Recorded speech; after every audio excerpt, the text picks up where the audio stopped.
Déjà, j'ai entendu dire que les filles hongroises étaient très jolies, grandes, blondes. Bon, il y a beaucoup de mannequins qui viennent de Hongrie. L'opéra de Budapest est très réputé et je compte bien y aller. À mon avis, il reste un petit peu encore des bribes de communisme, rien que dans les... Pas la façon de faire, mais bon, la façon de penser peut-être. À vrai dire, au niveau de l'éducation, enfin du système éducatif, je me suis pas trop renseignée, si ce n'est sur l'école dans laquelle je vais. Donc je sais qu'il y a pas mal d'Erasmus qui y vont. Je sens que ça va être palpitant. Non, il paraît qu'il y a beaucoup de DJ qui viennent, enfin des DJ très en vogue en ce moment, de tout, enfin des DJ internationaux.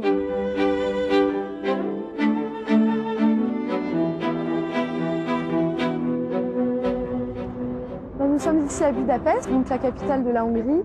La Hongrie au centre de l'Europe, enfin de l'Europe de l'Est, donc qui est entourée par de nombreux pays comme la Slovaquie, l'Autriche, la Croatie. Donc ça fait de Budapest une ville très cosmopolite avec beaucoup de gens différents qui y habitent.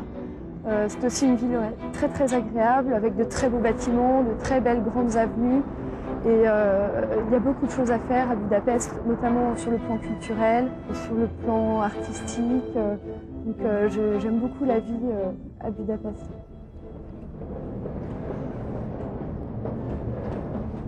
Donc ici nous sommes au HIG, donc c'est un grand centre informatique pour étudiants, en plein centre de Budapest, donc c'est vraiment très facile d'accès. Donc il y a beaucoup d'ordinateurs qui sont vraiment à la pointe de la technologie, donc avec des écrans plats. Et le principal intérêt ici, c'est de pouvoir aller sur Internet. Donc il y a l'ADSL, donc c'est très rapide. J'étais un peu frappée en arrivant ici de trouver un centre comme ça, ouvert à n'importe quels étudiants de Budapest, parce que moi à Paris j'ai l'habitude d'aller sur les ordinateurs de mon école, mais qui ne sont pas enfin les salles informatiques ne sont pas toujours ouvertes, il n'y a pas toujours suffisamment d'ordinateurs disponibles. Donc ici c'est vraiment, enfin à chaque fois que je viens je trouve une place, je trouve un ordinateur. Donc j'étais vraiment très frappée de trouver ça en Hongrie.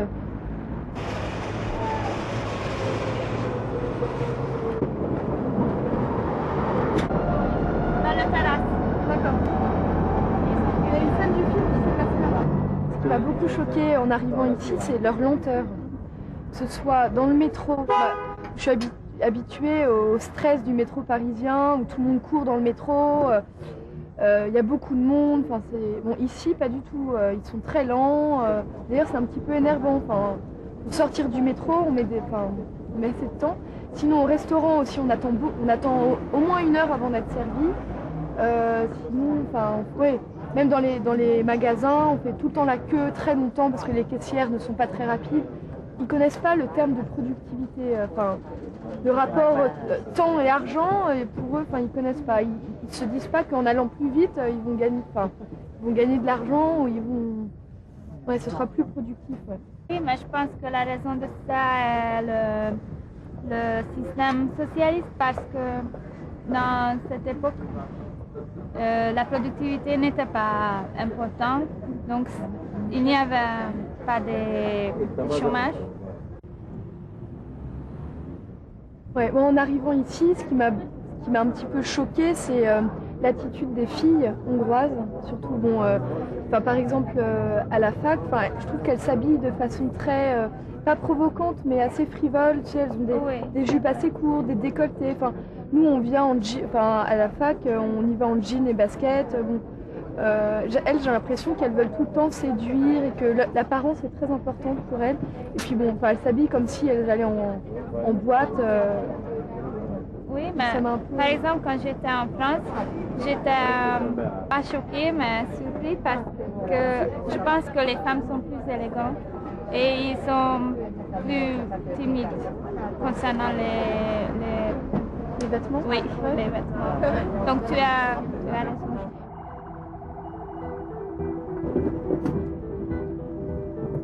Alors ce soir, je me rends à l'opéra, je vais voir un ballet. J'aime beaucoup ce contact avec l'art et c'est très, très facile de trouver des tickets à bas prix. Donc pour les étudiants, c'est vraiment un spectacle très accessible. Et c'est vraiment oui, une institution de Budapest. Les Hongrois aiment beaucoup aller à l'opéra, ils s'habillent très bien pour ça. C'est vraiment la sortie du mois. Donc j'aime beaucoup ça. Voilà, bonne soirée.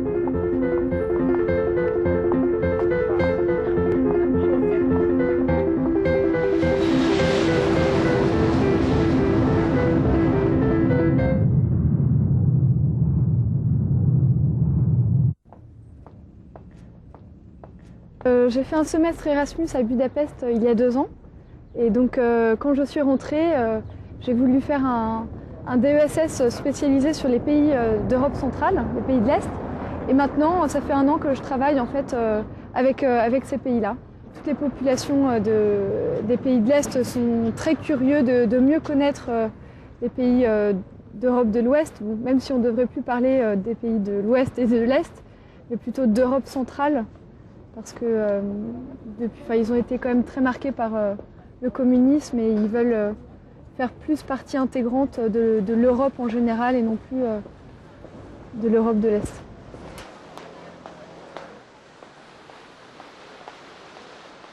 Et toi, tu es partie en Pologne, c'est ça? Oui, à Katowice.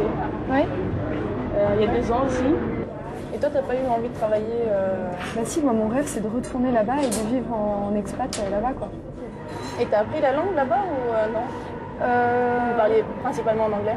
Ah oui, non, je parle en anglais, mais quelquefois j'apprends quelques mots comme ça pour la vie de tous les jours, c'est toujours pratique.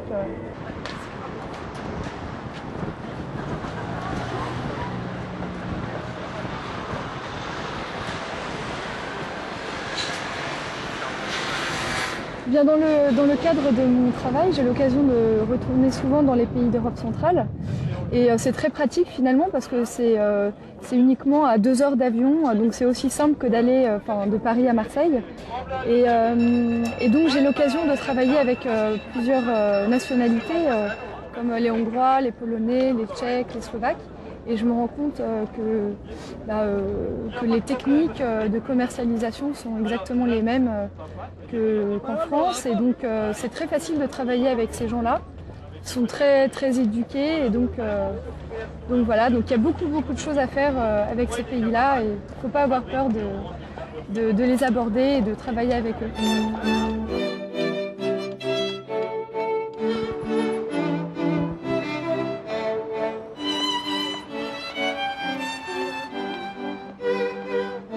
Je me sens encore plus française qu'européenne, mais c'est vrai que le fait d'être partie en Erasmus, ça m'a quand même beaucoup ouvert l'esprit sur les autres.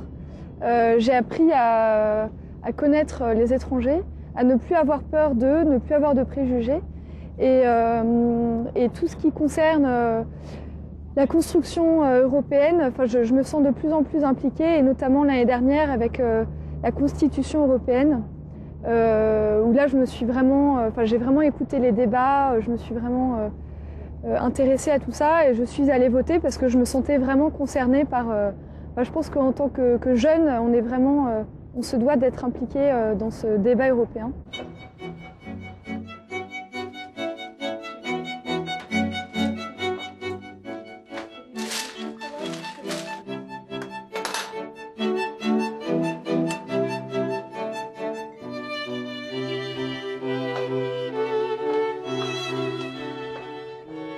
Donc là, c'est un cadre dans lequel j'ai mis plusieurs cartes postales de capitales d'Europe centrale.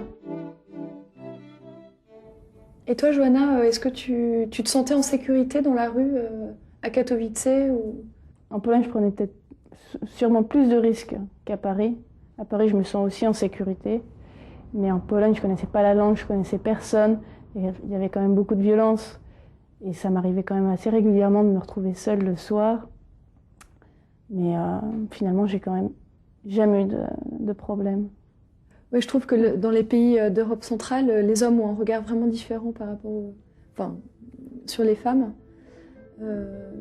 Et puis les femmes peuvent accéder plus facilement à des postes à responsabilité. En Lituanie, je crois que la présidente de la République, c'est une femme. Donc ça montre quand même une ouverture d'esprit et une mentalité assez actuelle.